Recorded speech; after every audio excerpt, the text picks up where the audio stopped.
hot apple cider I smell? It must be the holiday season. It's just this way at Dim Carnival.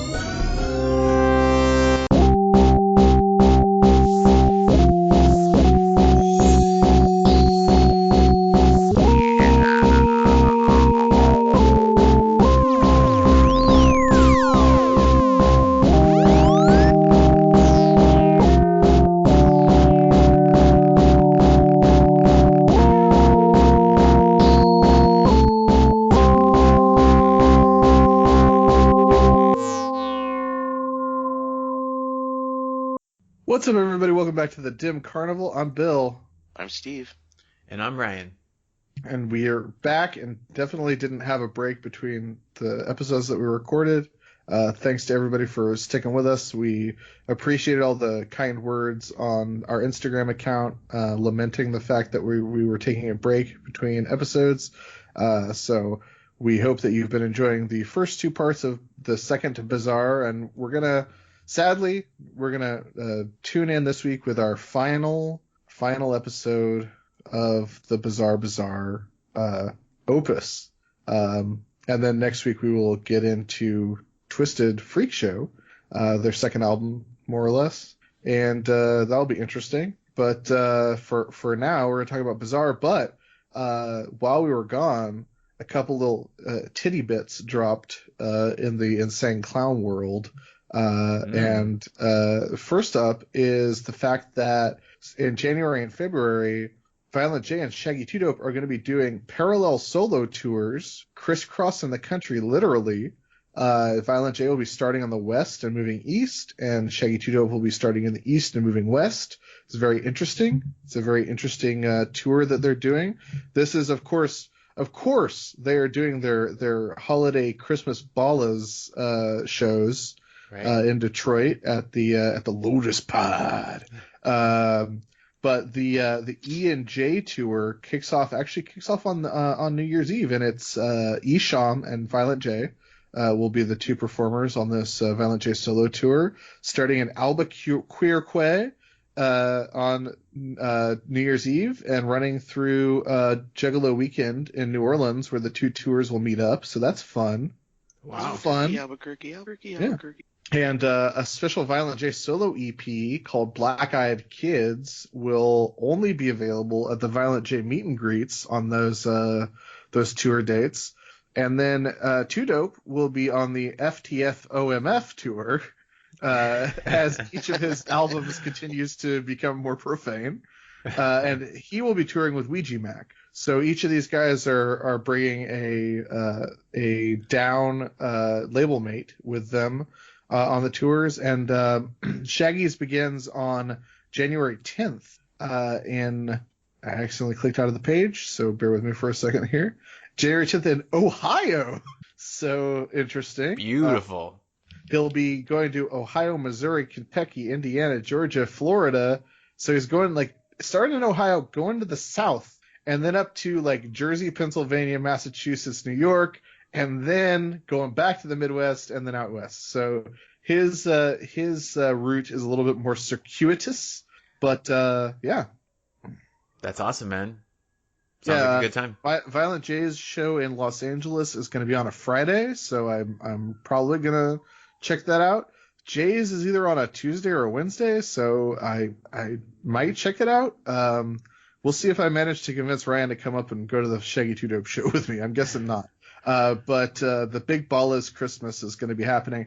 But the other big news that is happening is Juggalo Weekend Mardi Gras in New Orleans in February, but also an official new release date for Fearless Fred Fury, which is February 15th, 2019, and the first single off of Fearless Fred Fury has been released as WTF. Oh, that's right. I need to listen to that. It's on Spotify. I don't know if Ryan wants to take a minute to listen to it, but because we're not going to be able to talk about that song for 4 years. So right. No, I don't want to spoil it.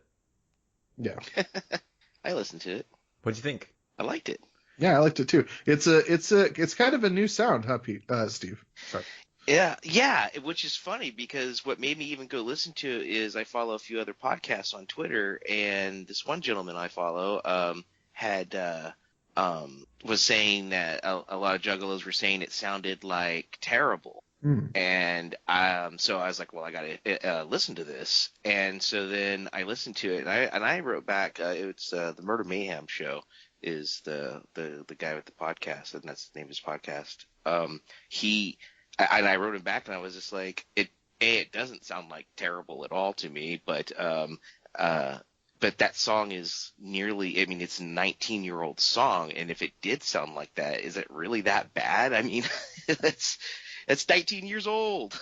I mean, I could see reaching back a little bit and making something that sounds like something you may have made 19 years ago. Wait, WTF is a 19-year-old song? No, terrible Terrible. is. And I was saying, if it sounds like terrible, would that really be that big of a I thought deal? you were saying I thought you were saying the guy was shit talking the song and that it sounds terrible. Oh, no. Juggalos were saying it sounds like terrible. Oh, my bad. No. I was confused at not getting the reference. But yeah. But no, I like this one. And for the record, I don't think it sounds like terrible. I don't think it sounds like terrible either. I think it's they're trying something a little different with it, as they tend to occasionally do, is try to mix things up. And at first I was like, oh man, I'm not sure about this, but by the end of the song I was like, yeah, it's good, it's fun. Yeah. So guys, Christmas is in a couple of days. Mm-hmm. What and I I hopefully found some fun Christmassy music to bring us in to this episode. But what, you guys have any fun plans for Christmas? I'm covering for some people on vacation for work, so no. Oh, great. You're working for Christmas. That's fun. I may not be working. I'll probably be home, but I need to be on call to make sure, and I can't be far away. On Christmas, we're just sticking around here. I'm having Christmas with my in-laws prior to Christmas, and then the weekend after Christmas, I'm going up to my family's place. By the time this airs, I will have seen Ryan prior to Christmas, so that's fun. And he'll tell me all about his excursion in the far near east, and he'll show me all the slides and regale me with tales of Amsterdam and. Amsterdam is amazing. I recommend other places. They're great. Check them out. They got other things going on. It's cool. I recommend Amsterdam and also other places. Well, I mean, just like other places than where you normally are. It's cool to go check out new places. Oh yeah, no, for sure. I also heartily endorse that. So not really. The big bummer for me is that it doesn't look like I'm going to get a chance to go to Disneyland during their Christmas times, because I work on Sundays and because we're blacked out. The only 2 weeks of the year that our annual pass is blacked out is Christmas and New Year's weeks. Right. So it looks like I probably won't get a chance to go while all the Christmas decorations are still up. But maybe you can go after, because they're up through the second weekend or whatever after New Year's, usually up till like whatever that is, the 7th or the 8th. That's good. I'll try that. Yeah, that's the ICP news that's happening. So I'm sure you heard that news weeks ago, but it's new to us, so we're bringing it to you. As I said at the beginning of the show, we're going to talk about the final 4 tracks off of the second Bizzar album, and it starts with, an all-timer as far as ICP goes, and a staple of their live show. I would say a favorite of Juggalo's, a crowd pleaser anytime it drops. So let's talk about Let's Go All the Way, and if you haven't listened to it yet, go ahead and take a listen right now. Guys, this is a good song. Very good. Like maybe the cleanest song that ICP has too. That's an interesting way to put that. It does feel very, very clean. I like saying it that way. I was thinking of the first note that I wrote is, look how far they've come from, like, I don't know, Carnival, something like Carnival or Carnage, like Never Had It Made. Mm-hmm. And their sound and like what they were trying to do then versus here, where this is what I think I've been mentioning this on a last couple episodes of like them just like figuring out what they want to sound like. And it's weird that they not the rock rap thing, but like to me this is like the not the culmination, but like this is a really true representation of their kind of whatever their artistry or whatever they are trying to create. Yeah. To me. It's pretty. I mean, I feel like this is a pretty quintessential ICP song. Yeah, it feels that way to me as well. Like, I feel like this is one of a handful of songs that you could just show to people and be like, this is what ICP is all about. Like Chicken Hunting, this song, Miracles, like you could show to people and be like, if you want to understand ICP, it's this. And it's a cover. It's a cover song. Right. Yeah. Well, and this was a song that had a music video that played on like MTV.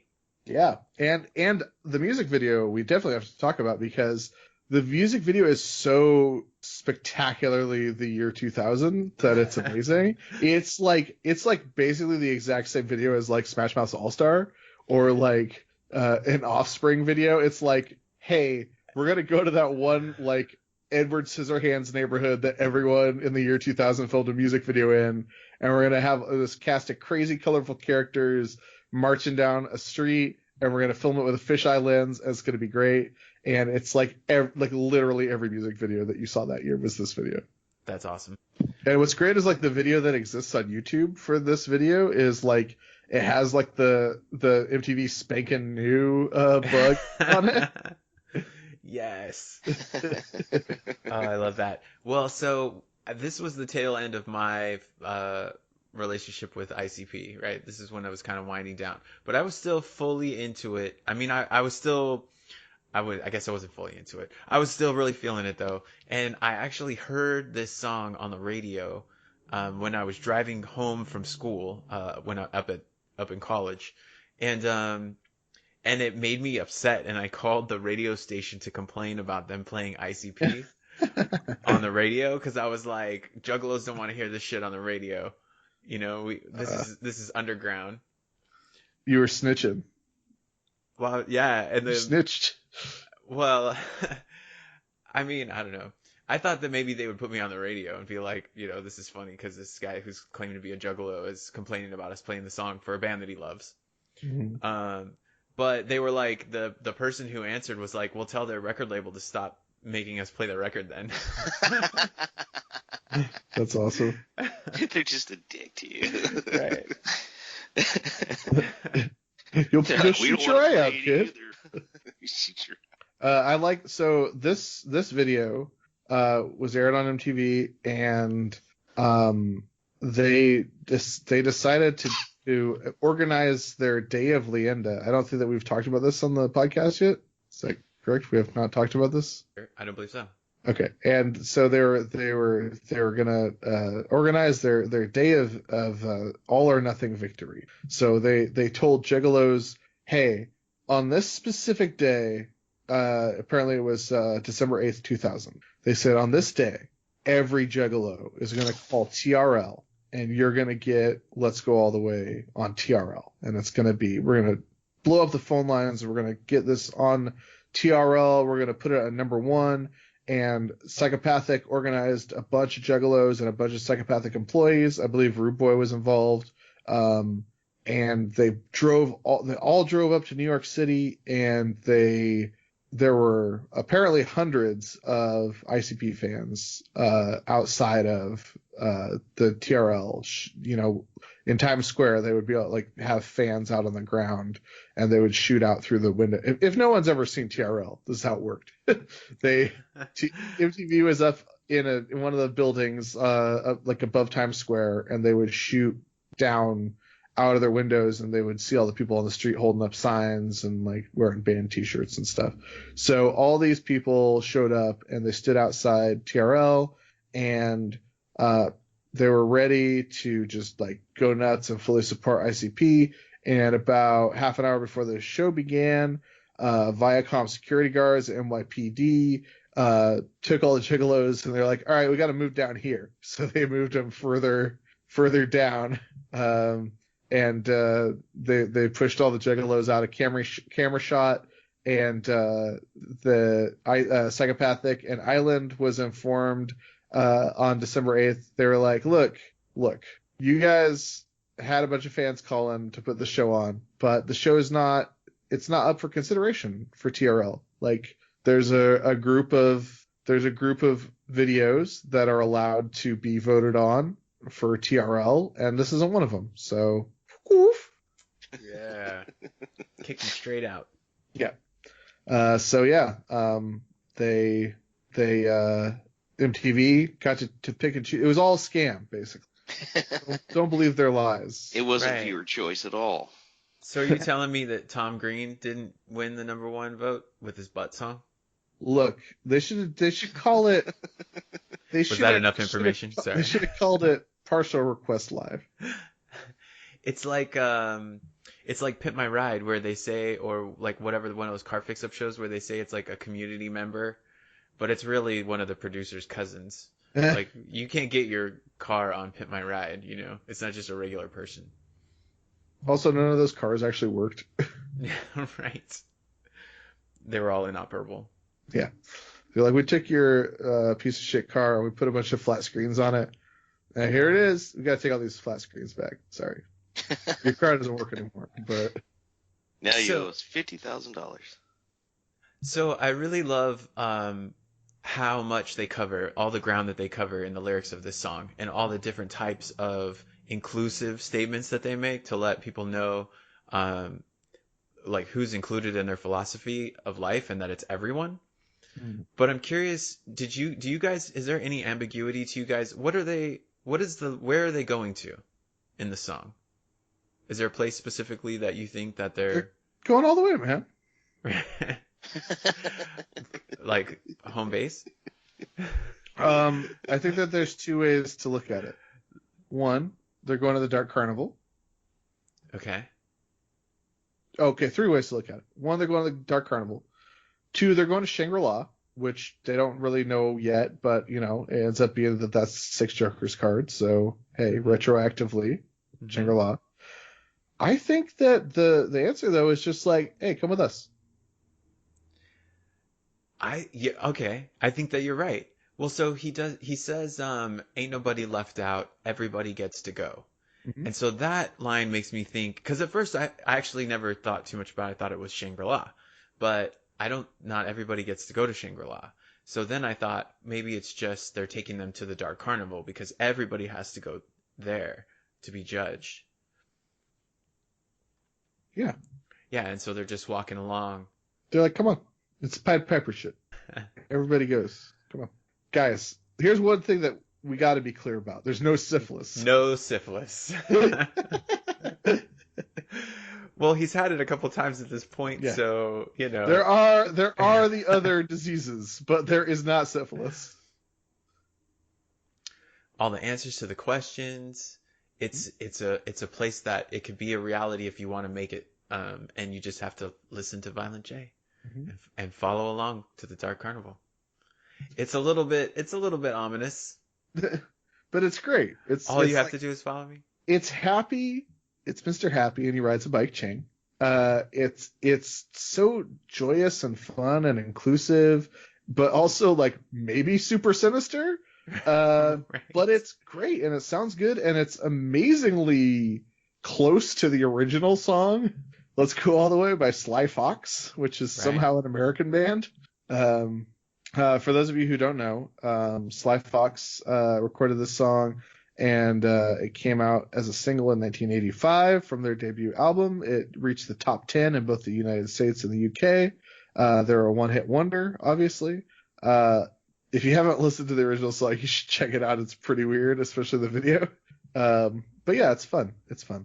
And it sounds a lot like this, but obviously all the verses are different. I have one more question to you guys about this. So in the chorus, in the background, for Let's Go All the Way, that's definitely Violent J singing that. But is also Shaggy 2 Dope singing in the background, or is it all Violent J doing the like really belting it out singing parts? Is it who? Does Shaggy also sing? Do you guys hear any of Shaggy's voice singing on this song? I think he might be doing like some of the doubling vocals. Yeah, I agree. And so there, I swear that I'm hearing Shaggy sing on this, and this has got to be the best Yeah. Shaggy singing performance. He's basically on, on the right notes Right. for all of them. So good job, man. Yeah, he nailed it. He crushed it.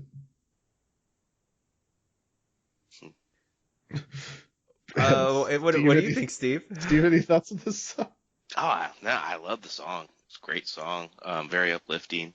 I was, as you guys were discussing, what could it possibly mean? I always just assumed, like what Bill said, that it was Shangri-La heaven that they were talking about, and I guess I just assumed it in that everyone can go to heaven because in their mythology, you control your own destiny, which we'll get to in Crystal Ball, and so everyone can make better choices and be better people, and so I feel like it's this invitation that you can come to heaven with us, and you could just listen to what Violent J says. If you listen to their songs and just don't be a racist, don't hit your wife, like these, like some very basic guidelines that they've set forth on all the people they usually kill, you could go to heaven and go with them. And they're really only inviting the people that would actually come along anyways. And so if you're rich, you can still come along, even though they talk really bad about rich people because of rich people's greed, you could still be a good rich person and come along. So that's how I always just kind of saw it. And if you're going with them, you're not someone that hates on other people, because there's no hate there and everyone's going to catch you. And so, yeah. I also, like what Bill said, I thought it meant heaven, but also like we can make it here on earth. I mean, Jesus did say, the kingdom of God is in our heart, and we can make heaven here where we're at already. Yeah. I love the song. Everyone can go to heaven, but should everyone go to heaven? I don't know. I'm glad it's not my job to judge. It is, though. No. I have to tell you. Oh. Here's what I know for sure. Heaven is for real for kids. Could God make? I don't know how to phrase this. Could God make so many people that even heaven could be crowded? All I know is 8 is enough. Just the 10 of us. Yeah, we can make it if we try. So should we move on to the next song? Let's do it. Okay. The next song is called A Killa. So if you haven't heard this song before, go ahead and take a listen right now. Guys, this song isn't as uplifting, I feel. Not as good, not as feel good. Look, here's the thing about Violet J. If he is sexist,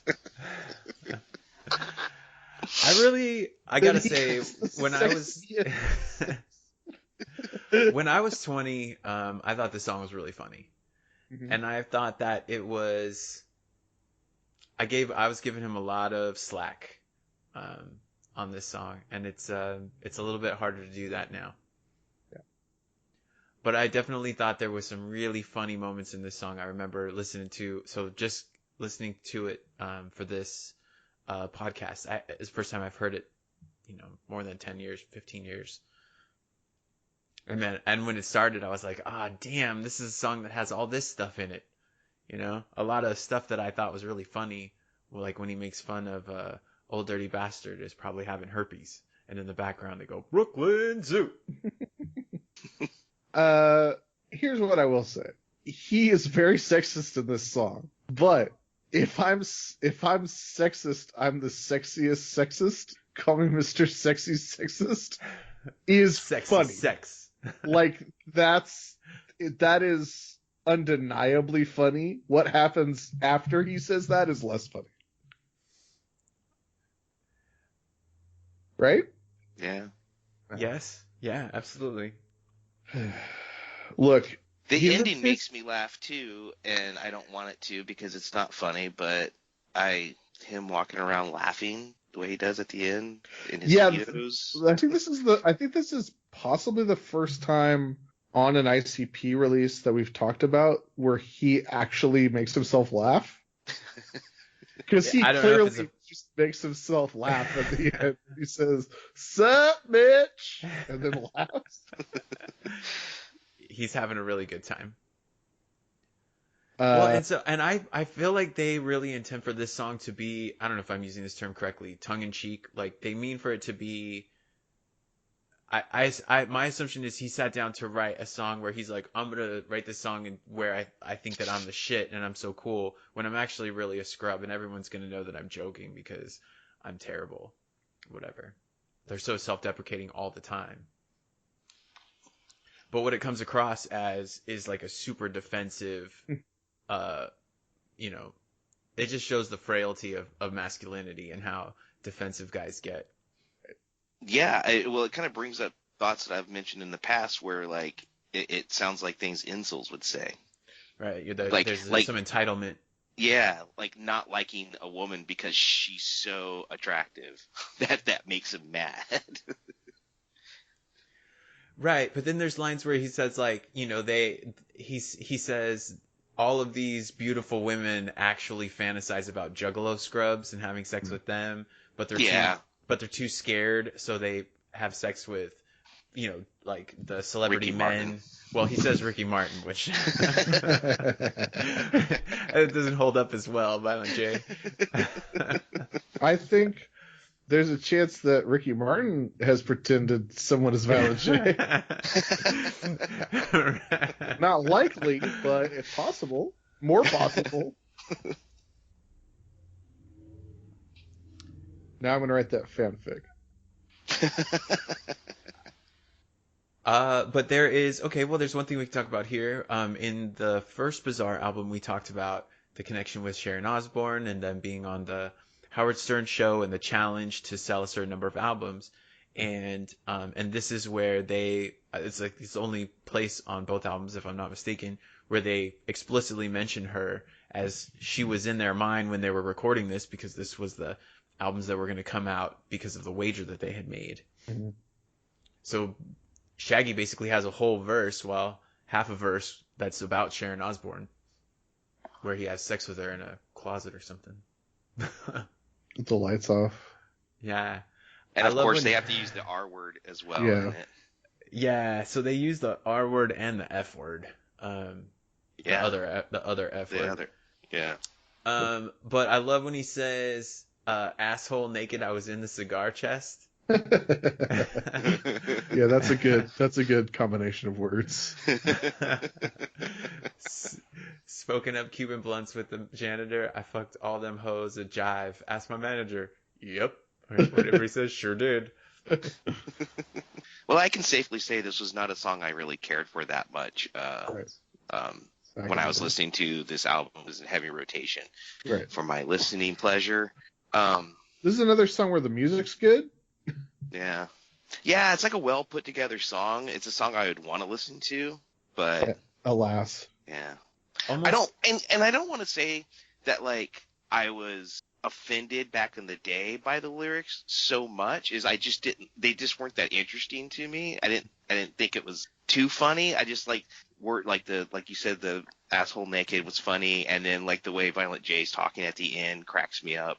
And just the visual of him walking down the beach, and the way he keeps saying, he starts mixing up beach and bitch, and the music starts getting all funny and stopping and starting. Like all that was really cool to me, and I like that part of it.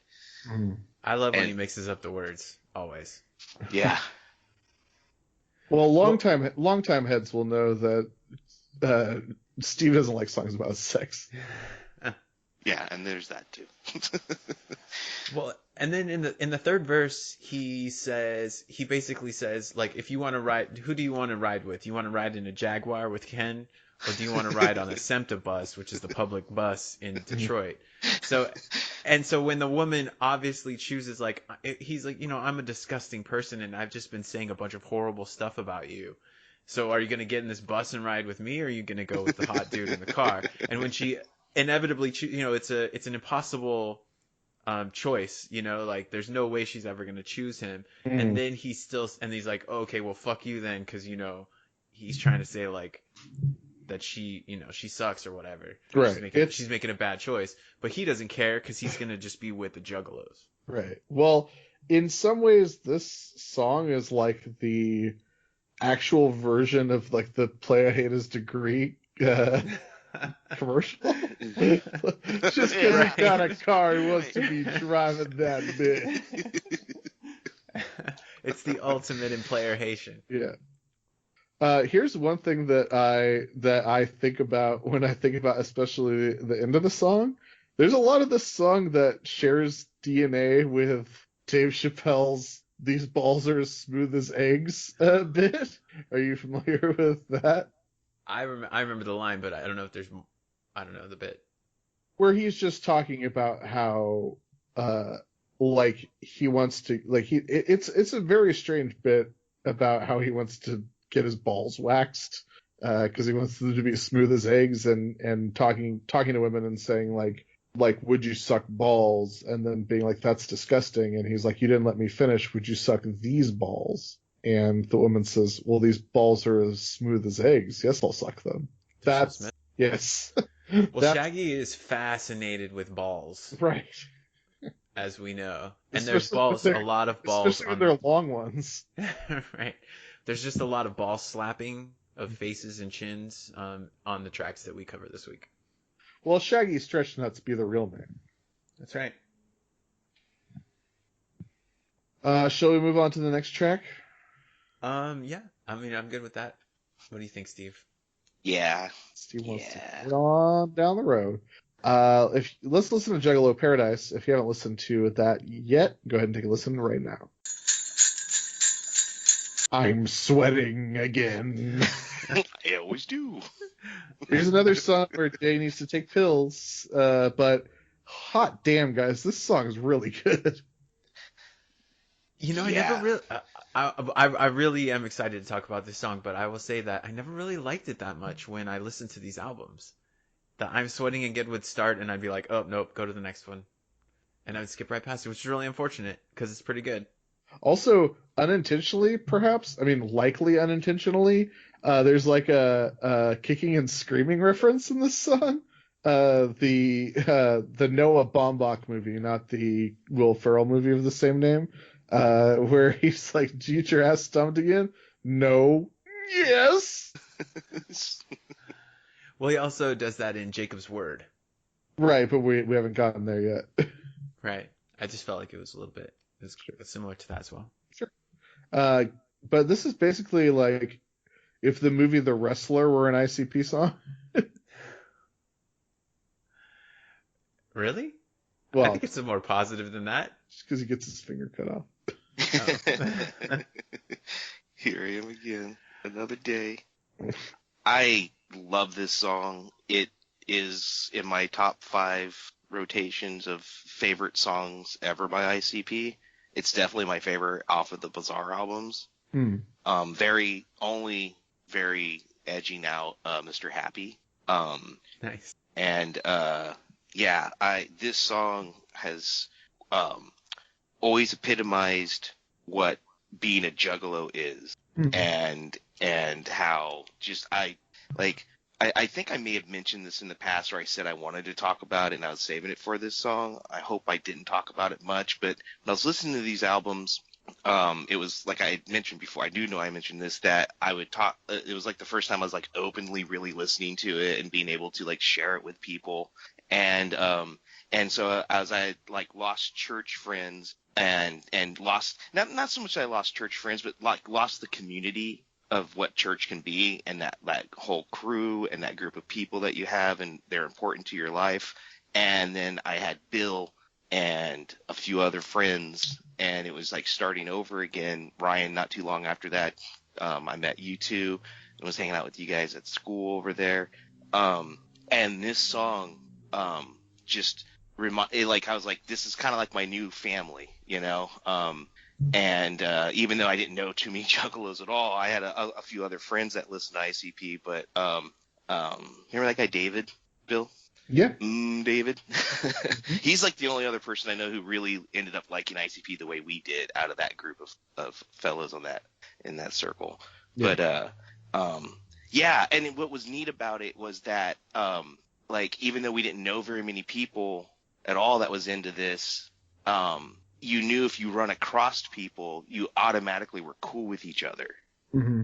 I remember pumping gas at a gas station when I still lived in Salinas, and I had those hatchet men on my truck, those stickers, and another dude pulling up, and I think I told the story during chicken hunting because he had played that, and so like how we just instantly started talking to each other, and we're super cool, and so it just that family feeling, and this song expresses that a ton to me in it, and it was just a neat thing to kind of like transfer into. That's awesome, man. This is like a really feel-good song. It's really positive. Yeah, it's the second most positive song of the album behind Let's Go All the Way, but it's definitely like in the same vein, and it's such a well put together song because it's basically like a song of, I mean, I think there's clearly verses in it, but like when I think about the song, it just feels like it's just like a song of a bunch of different like joyous choruses. Yeah. Yeah. Yeah. I wrote it's like their bro hymn. Yeah. Oh yeah. You know, it's super the one, accurate. Yeah, they when they're gonna play at the show, everyone's gonna put their arm around the person next to them and sing the chorus, you know, swaying around back and forth. Every track this week they're all really Juggalo centric, like connecting to the Juggalo culture, or specifically ICP appreciating or speaking directly to the Juggalos. It's really got a really heavy hand on these tracks. Yeah, for sure. And that's kind of that'll continue to the next track, which this track bleeds into, but we'll get there. Yeah, I just feel like they're really I don't know, we like the phrase like dancing on the pedals. They're kind of showing off. You know, this is a whole track letting them know that they understand. I feel like they're what it accomplishes is that they're letting the listener know, or their fans know, that they really understand why their fans like them. Like they really understand what makes what they're doing special, and that they really want to make sure that they're communicating that it's a shared experience, that it's like something that they need and want as well, that it is a relationship and it's important to them. Definitely.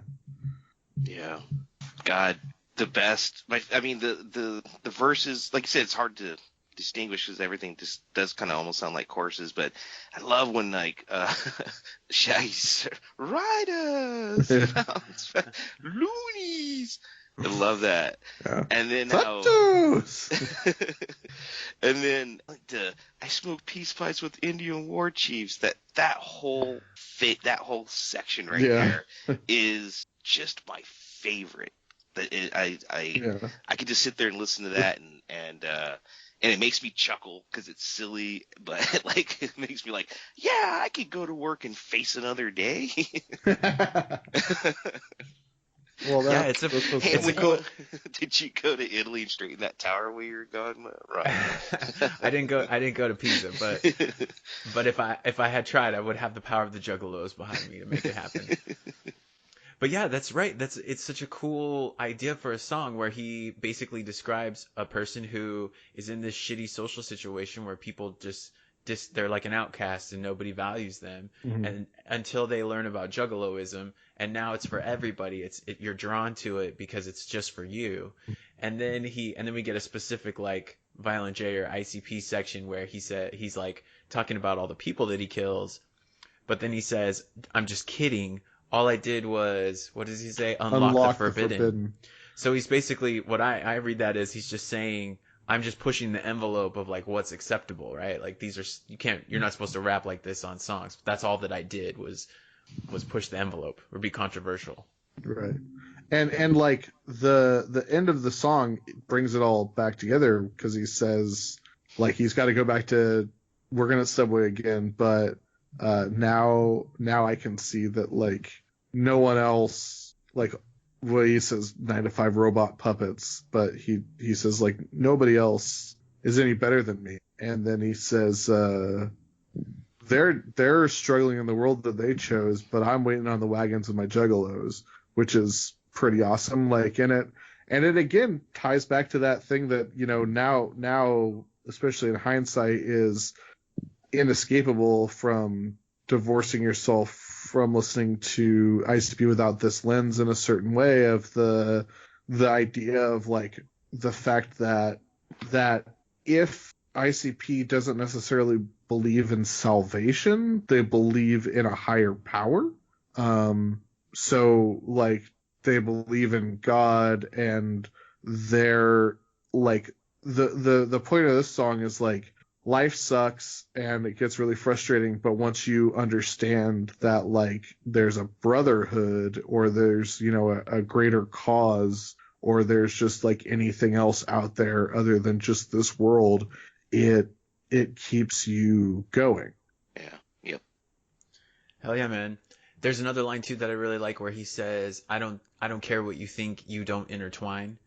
And it made me think like he's basically saying like if you don't get it, like if you can't figure out, if you can't interact or whatever with what I'm talking about, then fuck you, like you just don't get it. And that's fine. Yeah. Definitely. All right. Shall we move on to the next track? Yeah. I'm down. All right. Well, so the waiting on the wagons with my juggalos fades out Juggalo Paradise, and it fades into the final track of the album, which is a super super long track, as is their wont on these albums. It's called Crystal Ball. If you haven't listened to Crystal Ball, go ahead and take a listen right now.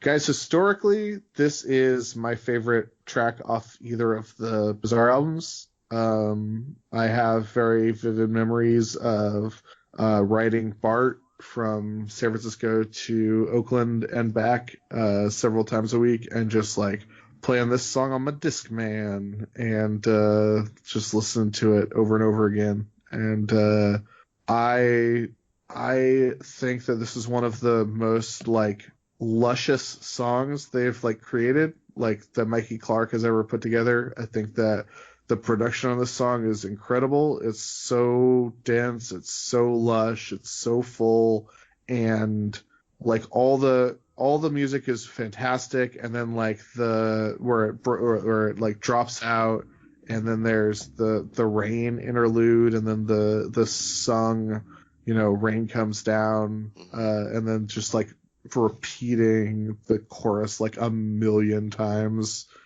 before the song finally ends. It all makes me feel very good. Yeah, man. Actually, I mentioned it first way back on episode 19 off the Great Malenko, House of Horrors. So the woman who sings that, the rain comes down, that's Deb Agoli from the band Gorgor Girls. Yeah. So if you want to know more about them, we talk a little bit about them and some of their music. You can go back and check out episode 19. It's nice that throughout their history, ICP has consistently known one woman who's willing to sing on their album. Right. Is this the first? I can't remember. I'm so bad at remembering. Is this the first time that they mentioned Shangri-La? No, because Great Malenko's from Shangri-La. Right. Okay. But have they mentioned it in a song? Probably. But well, they also say it's possible not. Well, because I think is it Violent J's verse? He says, "I'm gonna make it to Shangri-La," and then in Jimmy Madrox's verse, I think he mentions the devil. Mm-hmm. Yeah, the twisted verse on this album on this song is so good. They're amazing. Holy crap! Like, just anytime I think about look into my crystal ball, it's all black, and everybody's frozen in time, front to back. Ah, man, yeah, love it. And he name drops Freak Show, the name of their album that came out the same day. Yeah, well, it sounds so good considering it comes right out of the chorus where they're like, where it's so peaceful, like, look in the crystal ball, it's all right. And he's like, well, mine's all black. Yeah. So rad. And then the other guy from Twisted crystal ball is just like people getting high. Hell yeah, man. Juggalo love. This is another time where I have trouble telling Jamie and Monoxide apart. Oh, well, you can, I believe there is vocal doubling on Monoxide Child, but you can really hear it on Jamie. And that is the sound that I was talking about, when they, whatever the first track that Twisted showed up on. That, to me, that was the early on, very distinctive sound, was a really, noticeable doubling of the vocals. Yeah. They love it. They're big into it. Yeah, it works so well. It does. It's effective. It's evocative. It gets the people going. You know, because of the work I do, I've gone and done stuff that I hadn't ever done before, and had new experiences, like waiting in line for a food bank with a client that I was working with, and I've done it with several of them. And so when I was listening to Shaggy's verse this time through, because I hadn't listened to this song in a long time, and really paid attention to the lyrics, I just had to take a little bit note that when I've waited in line for food bank food, no one's smiling in line. Like, yeah, you know, I know I'm being kind of petty because I understand what he's talking about in the song. It did make me kind of like contemplate that kind of like that thing we do in society where it kind of helps cushion us to be okay with the poverty around us, where like we have this idea, well, like poor people, because they're poor, they're actually more religious, and so they're actually, you know, more in tune with God sometimes because they don't have anything here, so they're looking forward to the afterlife. And I actually think it's kind of it's a harmful story that we tell ourselves as a society. And I just kind of see it bleeding through with that. And I don't think he's coming from a bad place at all, obviously. But that was what I contemplated when I was listening to that verse. Yeah. And no, all of it's so good. They have a lot of really good stuff to say in this song, and they're talking about like especially Shaggy's verse when he's talking about like the hate that you dish out in life. Well, like, guess what? You're gonna be up in the asshole of hell. Yeah. Right up in the asshole. Yeah, it's good stuff. Just the chanting, sing-songy choruses make me feel so good. It's so catchy, and it's like it's not necessarily like a positive feel-good song, but the overall sensation that it evokes in me is one of like triumph. And I don't know if that's just like my proclivity towards like living with depression and like finding the happiness in like sad things, but to me it's a very like it's an anthem, to me. It's like, look at my crystal ball, it's all right. I absolutely agree. This song, I think, because he says it so blunt, has the most positive thing that any artist can convey in their art. Especially when you're trying to push a message. And this is actually a song, to me, this invokes massive hope.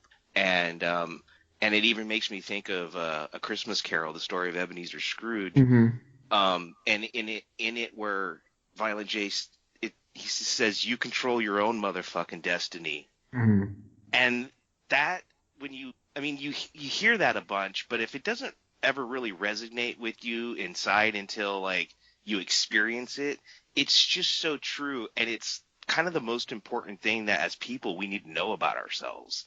I mean, certainly that there are circumstances in our life that we can't control, and so I'm not saying that, but overall we still make the choices of the type of person that we're going to be. And just, no matter what the circumstance, you still don't have to do things that will send you to hell.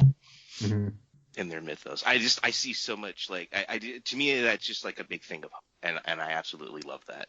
For sure. But let me ask you this, Steven. Am I inside, or is the crystal ball inside of me? Damn. I could postulate that it's both.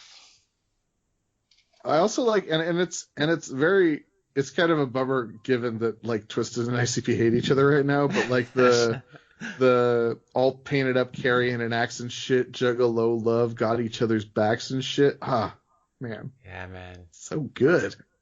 These guys They are write good some at good. stuff. Yep, they write some good stuff. Yeah. And we'll talk about some of it on the Freak Show, but we've got some hidden tracks to talk about, right, Ryan? Okay, yeah, let's do those, man. All right. Tell me what's on this track. Well, the first one is a freestyle. Mhm. So it's ICP Low Dog, who's a person I probably should have looked up. Yeah. I tried to find information about him. I could not. I'm Could very not find positive. any information about this gentleman. I thought we talked about him once before. And then Rude Boy. Mm-hmm. We definitely talked about this moment where they're all in the studio. I believe they're probably still in. This is the Denver studio where they recorded both these albums, right? Mm-hmm. Late in the late early morning, when it's so late it's early again. Mm-hmm. In the studio, they're gonna record a freestyle. Chilling in the studio. That's right. And the note that I wrote is these guys are bad. They do the wrong kind of freestyling, the kind of freestyling that people who don't know how to freestyle do. Right. Where they just look around the room. Freestyle, I'm here to say. I love freestyling in a major way. Okay, so I do think that their rapping is bad. And obviously, I think the reason why it's funny is because Low Dog actually is skilled and he freestyles in the correct way that you're supposed to freestyle. But what I was thinking is that probably this is about as good as I might be able to freestyle on a good day. Like on my best day, I could probably do something similar to this. Which to me just shows you how amateur their rap skills are. And for them to be so successful and to be such terrible rappers in the scheme of things, they've sold millions of records at this point, right? Well, they're bad at rapping. Or a million. They're bad at records. rapping at a moment's notice. Give them some time to write some raps. They'll generally do a good job. Right. For sure. But in the hip hop community, you got to be good at both, really. Well, I mean, you don't have to be good at both, but like you should be. Isn't part of like freestyle rapping though having like a bunch of bars already memorized that you can throw in to keep going? Right. Yeah. But Shaggy is obviously just looking around the room and finding like whatever object he sees is what he what he says, and then he just tries to think of a rhyme in the moment of what he just said, which is a really terrible way to do that. Yo, I love lamp. I mean, Rude Boy already had it figured out what he was gonna say. He was just laughing too hard; he couldn't get it out. Right.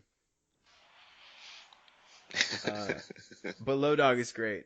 I think he's pretty funny and clever on there, and his skills vastly outshine. But even Shaggy is still defensive, and he's like, oh, he thinks he's good, but I'm good too. And that's about as good as he can do. Doesn't it like devolve into them like giving shout outs to people?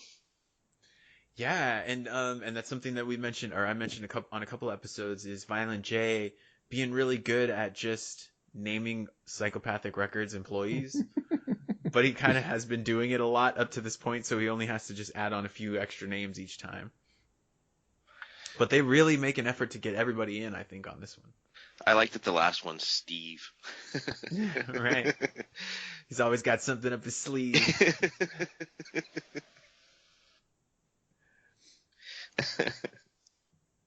And so after and they come back a couple of times to thank, Vampiro and Mikey Clark and, other people. And then he's like, at the end, if we forgot anybody, fuck you. It's 5 a.m. We're tired. But then we get another skit, which is, now we get ICP this time, because on the first Bizaar album, it was Twisted, if I'm not mistaken. And now we have ICP. Violent J and Shaggy 2 Dope are going to have a Yo Mama battle.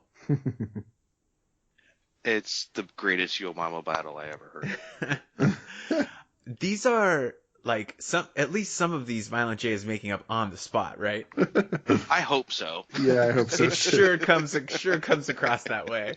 Like he might have been thinking about a spandex car, which is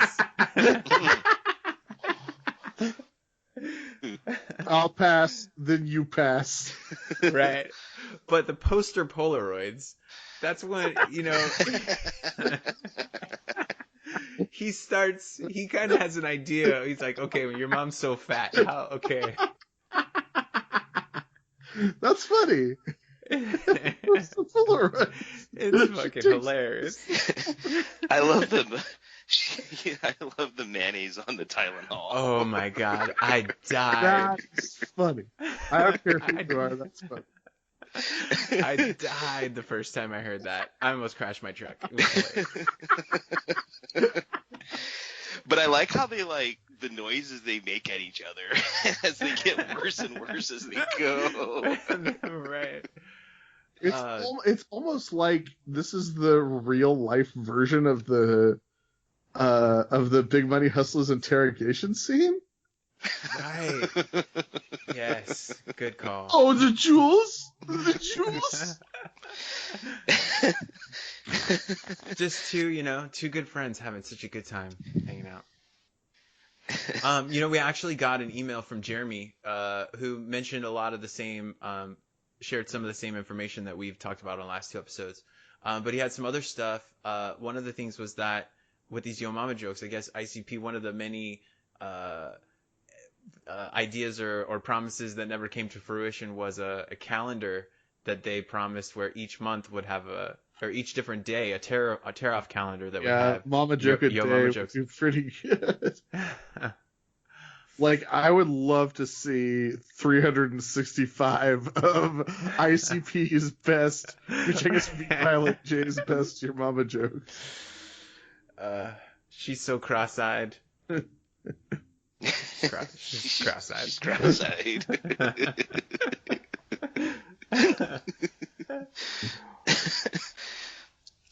Oh God. All right, what's after this skit? There's got to be more, right? There's one more. Yep, we got one more, and that is a really sincere, and I mean, wow, you can really hear it in his voice, a sincere message from Violent J of appreciation to the Juggalos for having purchased this album when there was a million other things they could have spent that money on. You could have bought. You could have bought a telescope. You could have bought. Nope. You bought Bizzar. Yeah, a half ounce of dope.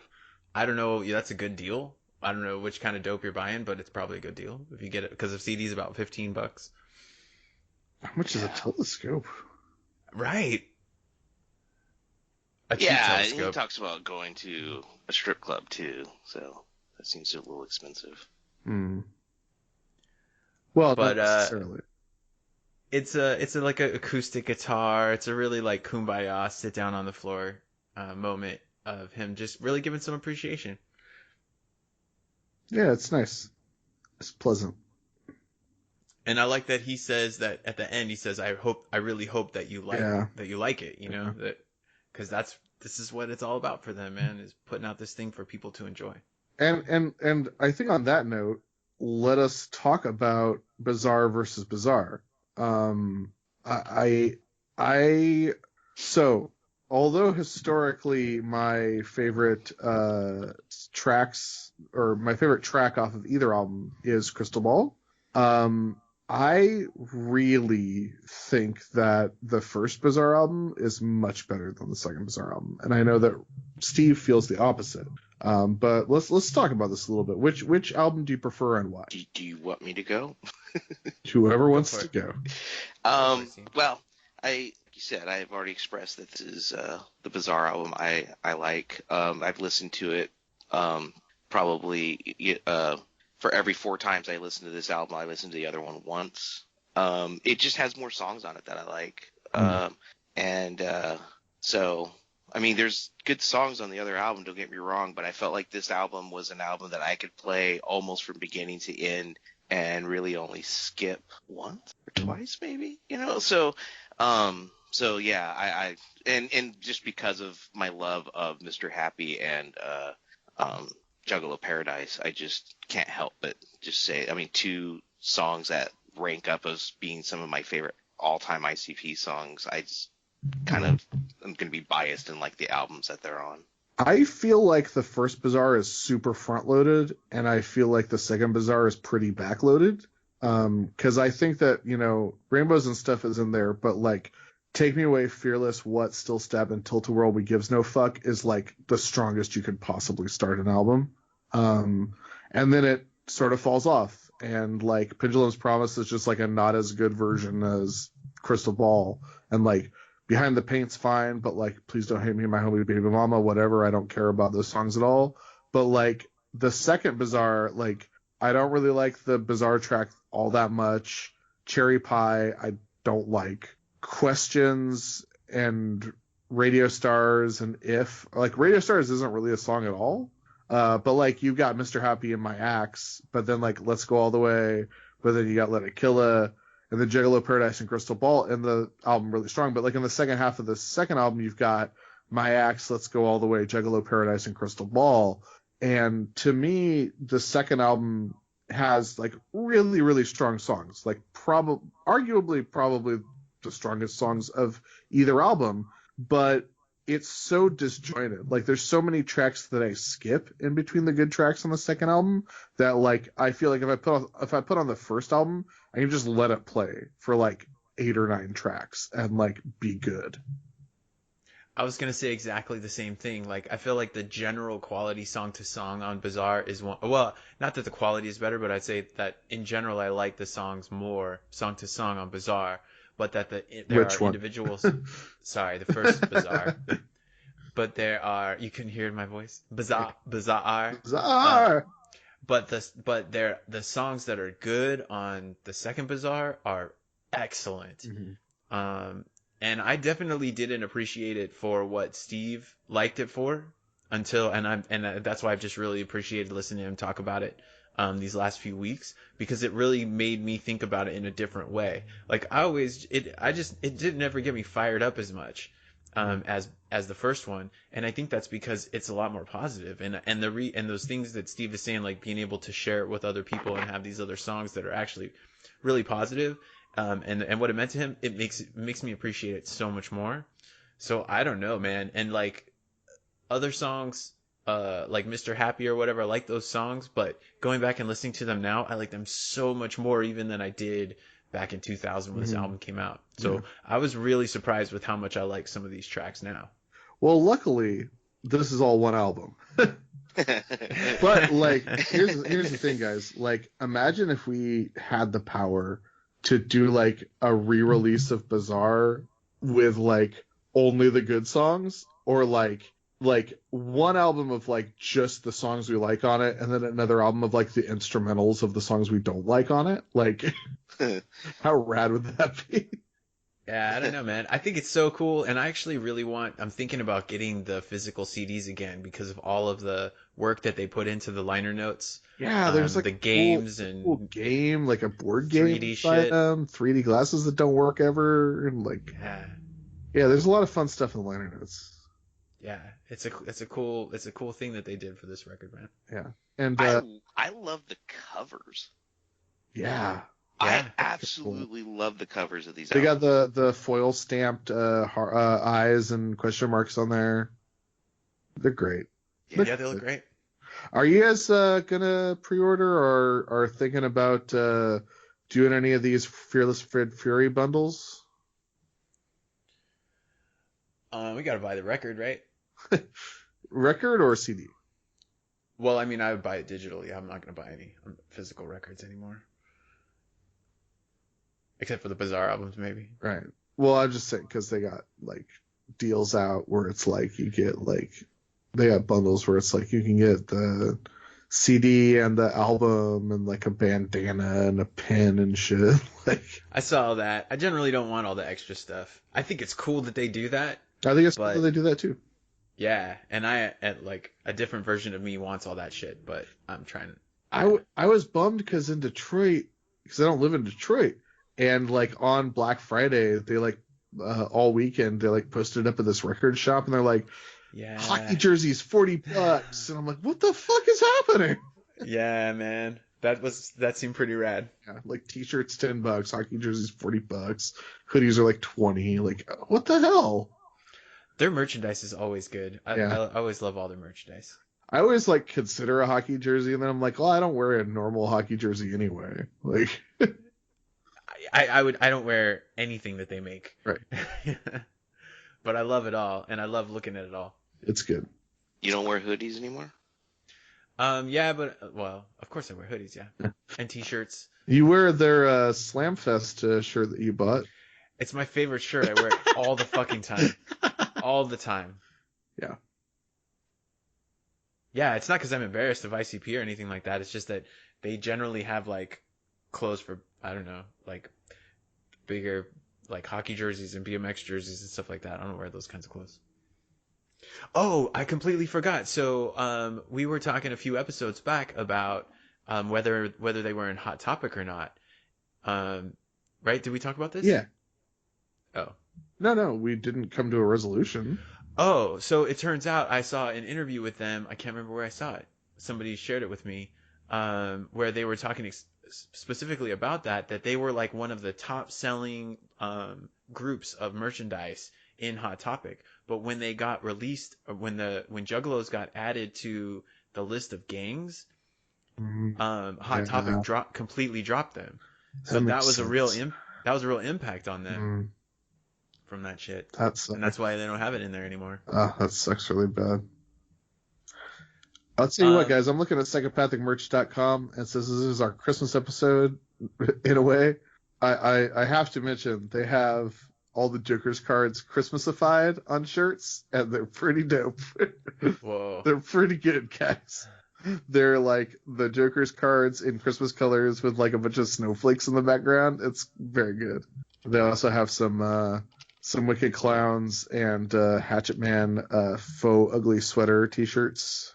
Jeez, these are some pretty intense. Yeah, okay, so I pulled it up, so I see what you're talking about with like the bundles. Packs. Yeah, the bundles. Yeah. Holy shit.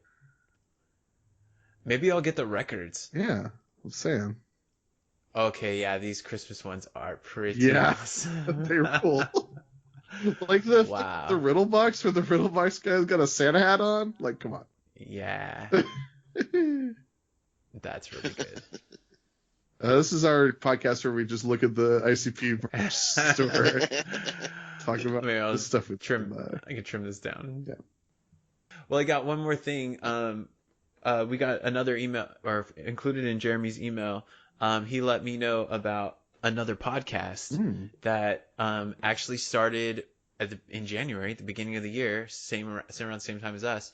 Listening to all the main albums of Insane Clown Posse and talking about them.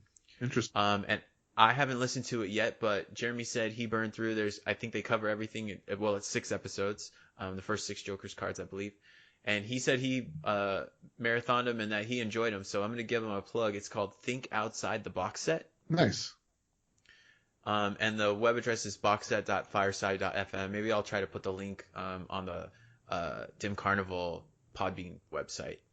But yeah, I haven't listened to it. They're just going to listen to these albums and talk about them. And Jeremy just said that this is a really outside perspective. These guys are not ICP fans in any way, and I don't know if they even heard any of this music before listening to it. Sweet.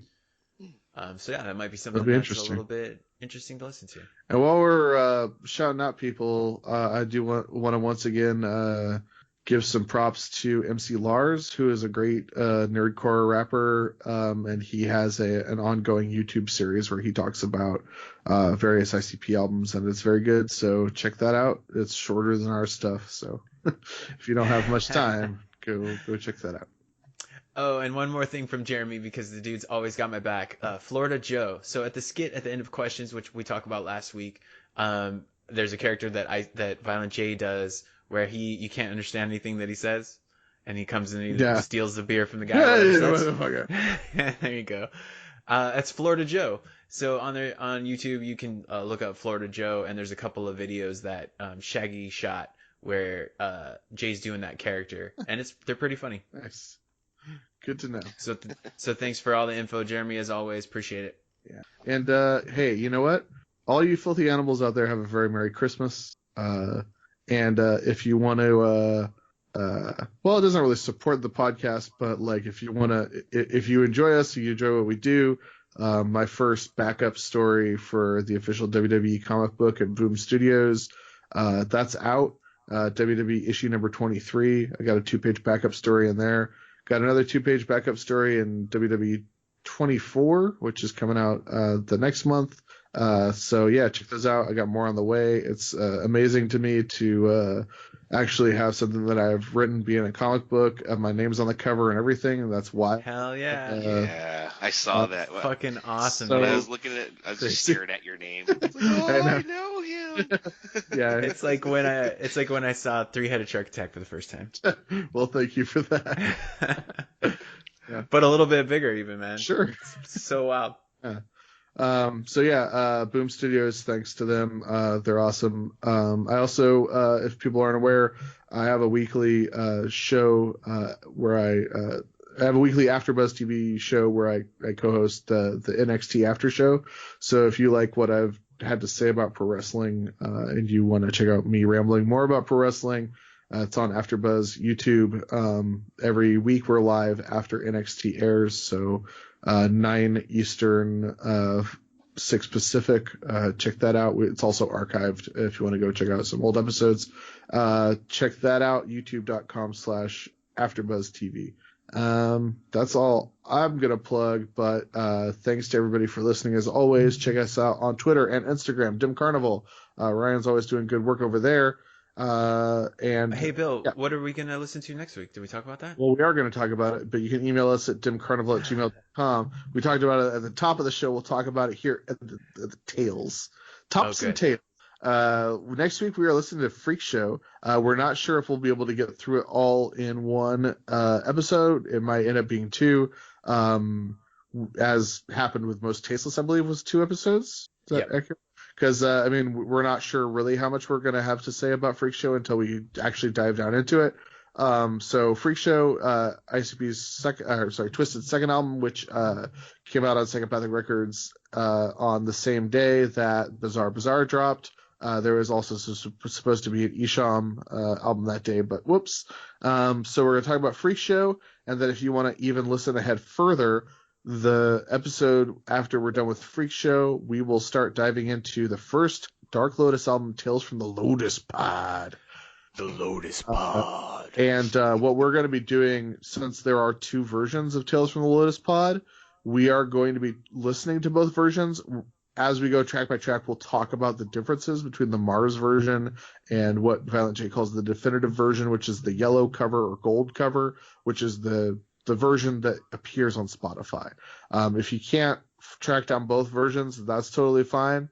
But we will be talking about differences between the 2 versions. So if you want to listen ahead, Tales from the Lotus Pod, spoilers, that Dark Lotus album fucking rules. So we will be talking about it in depth. But next week, Freak Show, if you want to listen to the whole thing ahead of time, we aren't sure. There's a chance we'll get it all knocked out in one episode, but that's where we're going next. Awesome. I know we'll be in fucking 2019, man. Yeah, that's weird. Well, we won't. Well, after Twisted, you mean? Well, if Twisted takes 2 episodes, the second Twisted episode, if my math is correct, will be our first episode in the year 2019, which will almost be 1 year exactly anniversary of our first ever episode. Coming up on well, does our anniversary count if we take a month off? I mean, well, it's still an anniversary. Is it? January 4th. But is it? Whatever, man. It's not Well, like we lost seniority and have to start all over again. Right. We made it a fucking year. It's pretty rad. I'm just going to be spending the rest of the month watching the Avengers Endgame trailer a million times. So thanks to everybody for listening to this episode. Once again, dimcarnival@gmail.com. We just talked for about 15 or 20 minutes about Marvel movies and DC movies. Congrats to you for not having to listen to that. I'll put it after the... Yeah, that's our stinger. But happy holidays to everybody, or Merry Christmas if you prefer that. Kwezi Kwanzaa, and joyous and solemn Ramadan. But thanks to everybody. We love you. Thanks for listening. Leave us a review if you want. Tell a friend. It's good to be back, and it's good to talk about Freak Show next week, we assume. We'll talk to you soon. Wait, horses. Oh, whoops. Well, fuck it.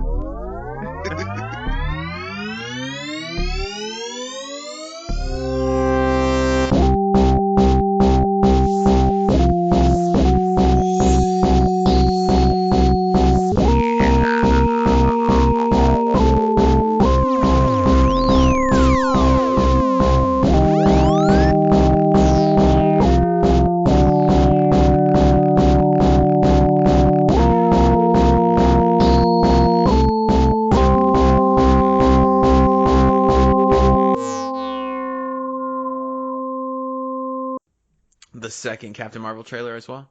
Yeah. Guys, It looks really good. 2019 is going to be a real good year for superhero movies. Hell yeah, man. It looks so dope. Yep. I think I've only seen the first Avengers movie, Dude. and then I've seen Civil War. But that's Captain America, isn't it? It is. Shit. So, what are the Avengers then? Avengers Age of Ultron, Okay, I've not seen that, Avengers Infinity War, and I haven't seen that either. and the new one, Okay. which isn't out yet. So I'm gonna skip Age of Ultron and then try to watch Infinity Wars Yeah, you because should. that one looks awesome. Well, if you've already seen Civil War, you've already, like, that comes after. It's basically dealing with the Age of Ultron fallout. Like, that's why they're having Civil War. So. Oh, okay. And then also Thor Ragnarok. Ragnarok is great. You have to watch that. I watched that. It was amazing. I thoroughly enjoyed that movie so much. Have you watched either of the Ant-Mans? No. They're very good. Well, if you saw Ragnarok, that's great because that exactly ends where Infinity War begins. Okay. It's right after that. And it was neat because I did see Doctor Strange, and Doctor Strange ended with having Thor. And then, I'm really glad you saw Doctor Strange because he's obviously an important character in the Infinity War. Doctor Strange is so good. That movie was amazing too. I fucking loved Doctor Strange. That was hell yeah. Oh, that was such a great movie. I still need to watch Black Panther. I haven't seen that yet. I think I have it queued up in my Netflix. I need to watch it before it disappears. It's also very, very good. Guys, it's all just about Into the Spider-Verse. I am not looking forward to that one too. I haven't seen Homecoming yet. Spider-Man Homecoming. Also very good, man. Basically, if there's a Marvel movie, it's good. Right. Well, they've just been really stepping it up, man. Yeah. But who knows? I'm looking forward to Aquaman. I think that one looks pretty good. I'm sure it'll be fine. I loved the picture. That the first thing I saw of it, where he's wearing the orange and the green pants, the orange shirt, and I was like, "Fuck yeah, that looks amazing!" And then I saw the trailer, I was like, "Yeah, I'll never see that movie." I love all the underwater stuff. I mean, it's obviously very, very CG heavy, but that's cool. Yeah. I can dig a movie like that. I'm sure it's probably going to be like the first like really fun DC movie. Like Wonder Woman's pretty fun, but it's not like fun. You know what I mean? Yes, I completely understand what you're saying, and I agree. Wonder Woman is the only good DC movie so far, but it's I didn't not really very care fun. for it.